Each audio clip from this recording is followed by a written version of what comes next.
Friend, स्वागत आहे तुमचं राणी या ब्लॉगमध्ये. कसे आहात तुम्ही? आय होप तुम्ही मस्त आणि मजेत असाल. झालं का तुमचं चहा नाश्ता वगैरे? सकाळचं बोलते मी आणि शुभ सकाळ तुम्हाला. तुमचा दिवस आनंदाचा व भरभराटीचा जाऊ.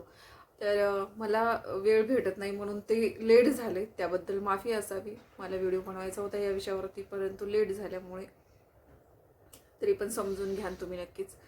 मला काल रात्री म्हणजे माझ्या लाईव्हला एका दादाने आठवण केली, म्हणून आज मी खास करून वेळ काढूनच बनवत आहे व्हिडिओ. तर चला व्हिडिओला स्टार्ट करूया. व्हिडिओ शेवटपर्यंत बघा आणि तुमचं कमेंटमध्ये मत नक्कीच नोंदवा, बरे का? खूप गरजेचं आहे. तर विषय असणार आहे, ह्या बाळाला न्याय मिळायला पाहिजे असं मला पण वाटतं, मनापासून वाटतं. आणि एक आई म्हणून मला तर जास्ती वाटतं, बरोबर? एक महिला म्हणून मला जास्ती वाटतं. तर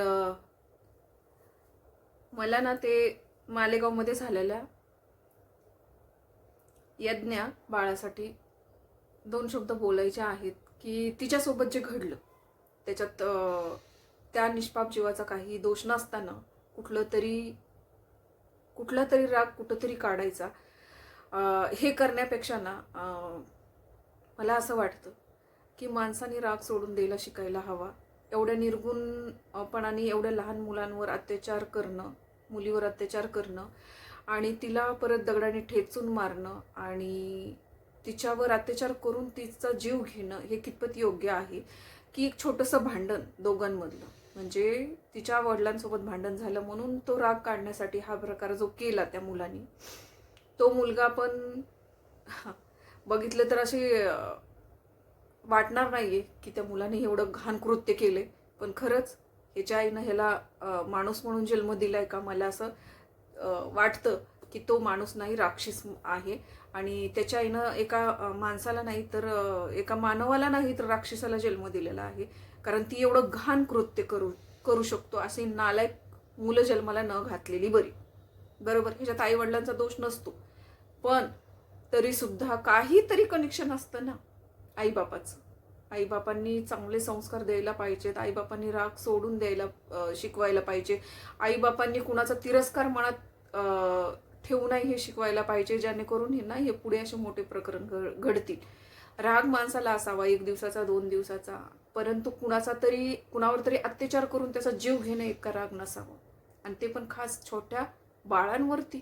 लाज शरम वाटली पाहिजे. यार छोटंसं बाळ पडलं तर असं वाटतं त्याला किती लागलं असेल, जीव कळवळतो बरं का, दुसऱ्यांचा, बघणाऱ्यांचा सुद्धा.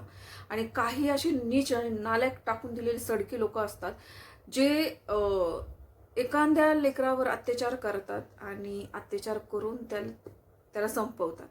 तर हे माझं मत आहे की अशा नराधमाला ना कोर्ट वगैरे फाशी ही सुद्धा कमी आहे. माझं मत आहे की तिच्या आईवडिलाच्या ताब्यात देऊन ना जनतेच्या ताब्यात देऊन त्याचा इलिवेट लावायला पाहिजे. जो त्यानं अत्याचार केलाय त्या बाळावरती, तिला न्याय मिळायला हवा. आणि ती न्याय फक्त एकाच पद्धतीने भेटू शकतो.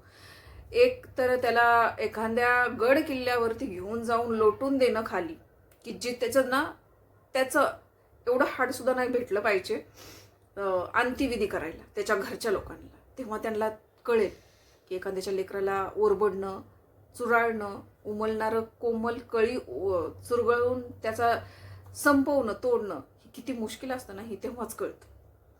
म्हणून मला तर असं वाटतं की हे करावं, नाही तर भर चौकात त्याचा जो प्रायव्हेट पार्ट आहे तो कापून आणि त्याचे हातपाय कापून लटकावायची वरती, की जेणेकरून पुन्हा कुणी असं करणार नाही. हे त्या गावच्या जनतेच्या हातात द्यायला पाहिजे ह्या कुत्र्याला. तर तेव्हा त्या न्याय भेटेल आणि तेव्हा कुठेतरी आळा बसेल. पण आळा बसत नाही आहे. आणि काही प्रकरणं समोर येतात, काही प्रकरणं समोर येत नाहीत, दबले जातात. तर कुठंतरी जागो ग्राहक जागो म्हणण्यापेक्षा ना जागो जनता जागो या गोष्टींचा विचार करा. की जागृत होणं खूप गरजेचं आहे. आपल्या आजूबाजूला काही घडतंय, चुकीचं घडतंय, या गोष्टी नक्कीच माणसांनी लक्षात ठेवाव्या आणि ठेवायला पाहिजेत. कारण ना जे असे गुन्हे घडतात, आपण इग्नोर करतो म्हणून गुन्हे घडतात. त्यावेळेला आजूबाजूला कुणी नसेल का? ज्या वेळेला त्या मुलीसोबत असं काही कृत्य होत होतं त्यावेळेला आजूबाजूला कुणी नसेल का? ती बाळ ओरडलं नसेल का? त्या बाळाला त्रास झाला नसेल का? त्या बाळाचा आवाज कुणाला गेला नसेल का? एवढं तरी कळायला पाहिजे. आणि मला खास करून ते गुबडतोंडचे फोटो लोक शेअर करतात ना, दाखवतात ना, तर त्या लोकांना मला बोलायचे, असल्या डुकराचा फोटो लावणं योग्य नाही आहे. याची जागा ना चप्पलला फोटो लावून फिरायची आहे बरं का. चप्पलला फोटो लावून टॉयलेटमध्ये घेऊन जायची ती चप्पल, त्याला एक आहे हा कुत्रा. तर जरा विचार करा, जनतेने डोळे उघडा, लक्ष द्या आपल्या आजूबाजूला काय घडतं. आणि हे जे घडलंय ते खूप चुकीचं घडलंय. आणि त्या बाळाला न्याय भेटायला पाहिजे. त्याची काही चुकी नसताना त्याच्या वडिलाचं आणि त्याचं भांडण झालं म्हणून त्याला एवढी मोठी सजा भेटली की त्याला हे जग सोडून जावं लागलं. आणि ते जग सोडून जाण्याच्या आधी जी त्याच्यासोबत वेदना झाल्या ना त्या बाळासोबत, ती खूप भयंकर आहेत, खूप भयंकर, लाजिवणाऱ्या आहेत त्या ते कृत्य. तर त्यांना नराधमाला गावकऱ्यांच्या हातात देऊन ना गावकऱ्यांनी त्याला अशी सजा द्यायला पाहिजे, कुठल्या तरी गड किल्ल्यावरती घेऊन जाऊन लोटून द्यायला पाहिजे की त्याला कावळ्याला सुद्धा त्याचं एवढं सुद्धा मांस नाही भेटलं पाहिजे. आणि नाहीतर भर चौकात त्याला लटकवायचं, प्रायव्हेट पार्ट तोडून आणि त्याचे हात तोडून, ज्या हाताने त्याने ठेचलं ना त्या बाळाला ते हात तोडून लटकवायला पाहिजे. आणि असंच तडफडू द्यायला पाहिजे. समजलं का, ही अशी नीच लोकांना. तर हे माझं मत आहे. आणि हा छोटासाच व्हिडिओ, माझी इच्छा खूप दिवसापासून होती, पण माझ्या काही अडचणी, काही तब्येत ठीक नसल्यामुळे मी माझे स्वतःच 2 आठवडे झालं मी कुठलाही व्हिडिओ बनवलेला नाही आहे. शॉर्ट व्हिडिओसुद्धा माझ्या आधी बनवलेले आहेत, तीच अपलोड करते मी. मला वेळ भेटत नाही म्हणून हा राहिला आहे. सॉरी त्याबद्दल जनतेला मी सॉरी बोलते की मला लेट झाले.